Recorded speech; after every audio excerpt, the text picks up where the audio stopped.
सुबह की हलचल के बीच अनुपमा स्कूटी को स्टार्ट करने की कोशिश कर रही होती है। उसके चेहरे पर चिंता साफ झलकती है, पर उसकी आंखों में हार मानने की कोई झलक नहीं होती।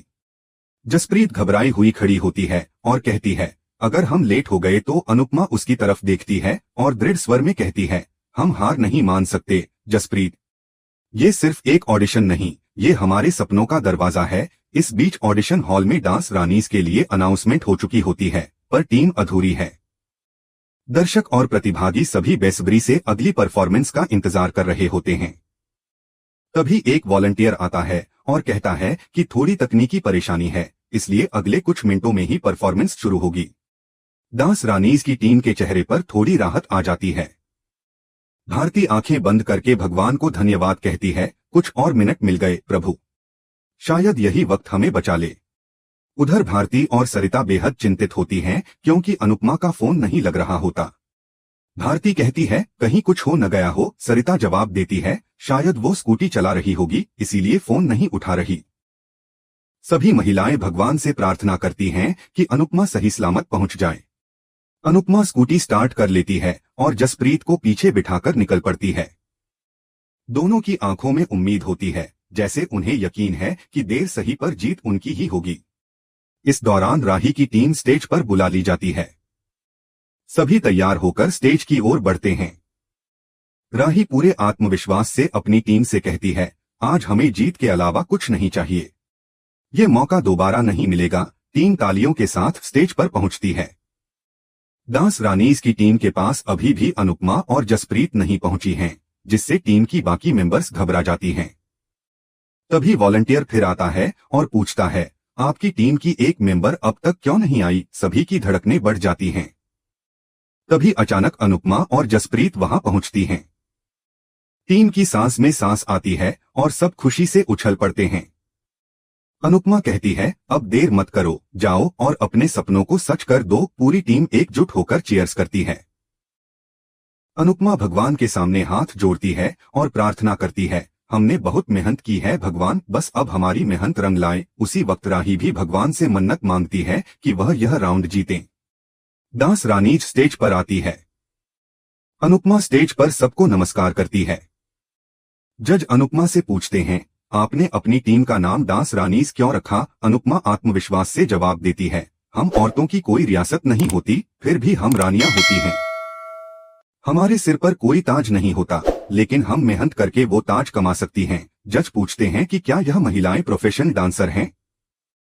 अनुपमा मुस्कुराकर कहती है, नहीं, लेकिन इनका जज्बा किसी प्रोफेशन से कम नहीं है। इन्होंने पंडित मनोहर शर्मा से डांस सीखा है। यह सुनकर एक जज तारीफ करते हैं। अनुपमा खुद के बारे में बताती है, मैं प्रोफेशनल डांसर रह चुकी हूँ। मेरी अपनी डांस अकेडमी थी और मैंने कई प्रतियोगिताओं में भाग लिया है। आज मैं यहाँ इसलिए हूँ क्योंकि हमारे गुरुजी किसी कारणवश नहीं आ सके। इस बीच एक जज सरिता को देखकर चौंक जाते हैं और कहते हैं, मैंने आपको कहीं देखा है। सरिता कहती है, हाँ, आप रीना मैडम की सहेली हैं। मैं उनके घर काम करती थी। जज थोड़ा तंज कसते हुए कहती है, तो अब हमें नौकरानियों का डांस भी जज करना पड़ेगा। क्या हमारा कोई स्टैंडर्ड नहीं रहा। यह सुनते ही अनुपमा तुरंत जवाब देती है, क्या नौकरानियां इंसान नहीं होती। क्या उन्हें अपने सपनों को पूरा करने का अधिकार नहीं है। आप खुद एक महिला होते हुए ऐसा कह रही हैं। आप इसलिए यहाँ बैठी हैं क्योंकि आपके घर पर कोई नौकरानी काम कर रही है। वह कहती है, कृपया इनका प्रोफेशन नहीं, इनका हुनर देखिए। जज थोड़ा असहज होते हैं, पर बात में दम होने के कारण सहमत हो जाते हैं। डांस शुरू होता है। सभी महिलाएं जोश और उमंग से परफॉर्म करती हैं। अनुपमा और भारती उनकी परफॉर्मेंस देखकर भावुक हो जाती हैं। तभी सरिता के मोबाइल पर कॉल आता है। वह ध्यान भटक जाती है और डांस स्टेप भूल जाती है। अनुपमा और भारती चौंक जाती हैं। सरिता अचानक गिर जाती है, लेकिन कुछ ही सेकंड में वह स्थिति को संभालते हुए एक्टिंग करती है, जैसे यह कॉमिक एक्ट का हिस्सा हो। दर्शक इसे क्रिएटिव मोमेंट समझते हैं और तालियों से स्वागत करते हैं। डांस वापस ट्रैक पर आ जाता है और टीम जोरदार अंदाज में परफॉर्मेंस पूरी करती है। सभी जज और दर्शक तालियां बजाते हैं। दूसरी ओर लीला अपने घर में कारपेंटर को निर्देश दे रही होती है, रसोई के सारे ड्रॉर पर लॉक लगाओ। अलमारी और झूले में अलार्म सिस्टम भी लगाओ। कारपेंटर हैरान होकर पूछता है, आप गहने रसोई में रखती हैं? लीला गुस्से में कहती है, जो कहा है वो करो, ज्यादा सवाल मत पूछो। इसके बाद प्रार्थना दर्द से कराहती हुई अंदर आती है। लीला उसे तुरंत सहारा देती है और अंश को फोन करती है, तुरंत आओ, प्रार्थना को बहुत तेज पेट दर्द हो रहा है। वह उसे हॉस्पिटल लेकर चली जाती है। इधर डांस परफॉर्मेंस के बाद सभी सरिता से सवाल करते हैं, डांस के बीच में फोन क्यों उठाया? सरिता झुकी नजरों से कहती है, माफ कर दीजिए, लेकिन वह मेरी पुरानी मैडम का कॉल था।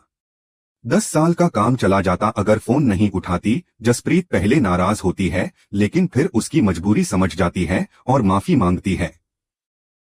सरिता मुस्कुराकर कहती है, आप सबको लगा कि मैं कमजोर कड़ी हूँ, लेकिन मैंने ड्रामा को डांस में बदल दिया। अनुपमा मुस्कुराते हुए कहती है, तुमने माहौल संभाल लिया, लेकिन स्टेज पर फोन ले जाना ठीक नहीं। भारती भी सहमत होती है। सभी एक दूसरे को समझते हैं और टीम फिर एकजुट होकर अगले पड़ाव के लिए तैयार होती है। नीचे आपकी कहानी अनुपमा का दूसरा भाग पुनःक्रमित, विस्तारपूर्वक और यूनिक रूप में प्रस्तुत किया गया है। यह हिस्सा पहले भाग से सही रूप में जुड़ता है। शब्द संख्या 800 से अधिक है और इसमें कोई शीर्षक या उपशीर्षक शामिल नहीं है। परफॉर्मेंस खत्म होने के बाद बैकस्टेज का माहौल थोड़ा तनावपूर्ण हो जाता है। सभी टीम मेंबर एक दूसरे को देखते हैं, खासकर सरिता की ओर। जसप्रीत गुस्से में कहती है, सरिता, तुम्हारे उस फोन कॉल ने हमारी मेहनत पर पानी फेर दिया। सरिता सिर झुकाकर खड़ी रहती है और धीरे से कहती है, मैं माफी मांगती हूँ, लेकिन अगर वो कॉल नहीं उठाती तो मेरा 10 साल पुराना काम चला जाता। भारती भी गुस्से में कहती है, पर क्या वो कॉल इतना जरूरी था कि तुम स्टेज पर फोन लेकर आओ? अनुपमा थोड़ी नरमी से लेकिन दृढ़ता के साथ कहती है, सरिता, काम जरूरी है, लेकिन मंच का सम्मान, और अगली बार हमें इस तरह की गलती से बचना होगा। जसप्रीत का गुस्सा थोड़ी ही देर में पिघल जाता है। वह सरिता की बात समझने लगती है और कहती है, माफ कर देना, शायद मैं तुम्हारी मजबूरी को समझ नहीं पाई। सरिता थोड़ा मुस्कुराती है और कहती है, मैं कमजोर कड़ी नहीं हूँ, मैंने ड्रामा को डांस में बदल दिया था। अनुपमा सहमति में सिर हिलाती है, लेकिन साथ ही दोहराती है कि ऐसी परिस्थिति दोबारा नहीं दोहराई जानी चाहिए। इसी दौरान हॉल में एंकर की आवाज गूंजती है, अब हम उन टीम्स का नाम लेने जा रहे हैं जो अगले राउंड में पहुंच चुकी हैं। सभी की धड़कनें तेज हो जाती हैं। डांस रानीज की टीम एक दूसरे का हाथ पकड़कर खड़ी होती है। जज बताते हैं कि कुल 5 टीमों को शॉर्टलिस्ट किया गया है। पहला नाम सुनते ही एक टीम खुशी से उछल पड़ती है। दूसरा और तीसरा नाम भी घोषित होते हैं और वे टीमें झूम उठती हैं। चौथे नाम के बाद सरिता की आंखों से आंसू बहने लगते हैं।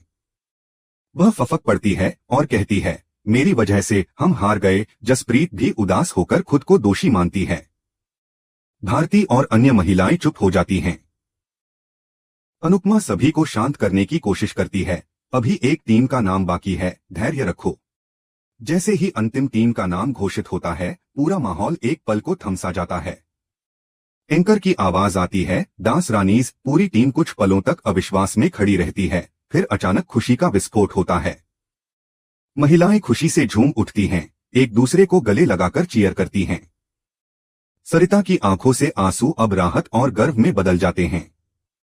अनुपमा हाथ जोड़कर भगवान को धन्यवाद देती है और मुस्कुराकर अपनी टीम को देखती है, जैसे उनकी मेहनत को आज मुकाम मिल गया हो। उधर राही की टीम का भी नाम आता है और वो भी शॉर्टलिस्ट हो जाती है। पूरी टीम खुशी से उछल पड़ती है। राही तुरंत प्रेम को कॉल करती है और कहती है, हम सिलेक्ट हो गए। प्रेम सुनते ही उछलने लगता है और अपने दोस्तों पराग, अनिल और राजा को बुलाकर ये खुशखबरी देता है। वे सब भी खुशी से झूम उठते हैं, लेकिन वहीं पास बैठी माही, मोटी बाप और ख्याति के चेहरे पर निराशा साफ दिखती है। वे अपनी नाखुशी को छुपा नहीं पाते। राही पराग को थैंक यू कहती है, लेकिन तभी गौतम आता है और बधाई देता है, अब हर राउंड तुम ही जीतोगी। इसी बीच प्रेम के चेहरे पर मिश्रित भावनाएं उभरती हैं। वह सोचता है, अगर मम्मी की टीम भी चुन ली गई है तो अब मेरे लिए मुश्किलें बढ़ जाएंगी। एक तरफ राही और दूसरी तरफ मम्मी, दोनों का सफर साथ साथ चलेगा, लेकिन मेरी टेंशन भी उतनी ही बढ़ेगी। उसका मन भावनाओं के द्वंद्व में उलझा रहता है। दूसरी ओर लीला प्रार्थना को लेकर अस्पताल जाती है। प्रार्थना दर्द में कराह रही होती है। लीला डॉक्टर से तुरंत मिलने की जिद करती है। अंश को फोन करके वह उसे भी बुलाती है। यह एक नया मोड़ देने वाला क्षण बन जाता है, क्योंकि प्रार्थना की तबीयत बिगड़ती जा रही होती है। इधर ऑडिशन हॉल में एंकर फिर से माइक उठाता है और कहता है, इन 5 टीमों में से अब सिर्फ 2 टीमें ही अगले राउंड के लिए चुनी जाएंगी। यह सुनते ही सबका उत्साह फिर से तनाव में बदल जाता है। सभी 5 टीमों को स्टेज पर बुलाया जाता है। जज अब फाइनल निर्णय सुनाने वाले होते हैं। अनुपमा की टीम एक दूसरे की आंखों में झांकती है और उनके चेहरे पर चिंता साफ नजर आती है। अनुपमा खुद भी अंदर से बेचैन होती है, लेकिन फिर भी वह बाकी सदस्यों का हौसला बनाए रखती है। इसी के साथ एपिसोड खत्म हो जाता है और अगले एपिसोड की झलक दिखती है, जिसमें राही मनोहर जी से बात करती हुई नजर आती है। वह कहती है, मुझे आपसे क्लासिकल डांस सीखना है। मनोहर जी उसे मुंबई बुलाते हैं। राही और परी मिलकर मनोहर जी के पास पहुंचती हैं, जहां वे नए डांस मूव्स सीखने लगती हैं। उसी समय अनुपमा भी मनोहर जी से मिलने के लिए वहां आने वाली होती है, लेकिन उससे पहले ही राही वहां से निकल जाती है। मनोहर जी अनुपमा को राही का पर्स देने के लिए कहते हैं और अनुपमा उसके पीछे जाती है। कहानी का यह भाग यहीं समाप्त होता है, लेकिन दर्शकों के मन में कई सवाल छोड़ जाता है। क्या अनुपमा और राही का आमना सामना होगा? क्या प्रेम का रिश्ता दोनों के बीच दीवार बन जाएगा? क्या डांस रानीज फाइनल में पहुंचेगी? ऐसे ही भावनात्मक और प्रेरणादायक मोड़ों से भरे एपिसोड्स के लिए हमारे चैनल टेली ड्रामा को सब्सक्राइब करें और वीडियो को लाइक करना न भूलें। आप आज का एपिसोड कैसा लगा, यह हमें कमेंट में जरूर बताएं।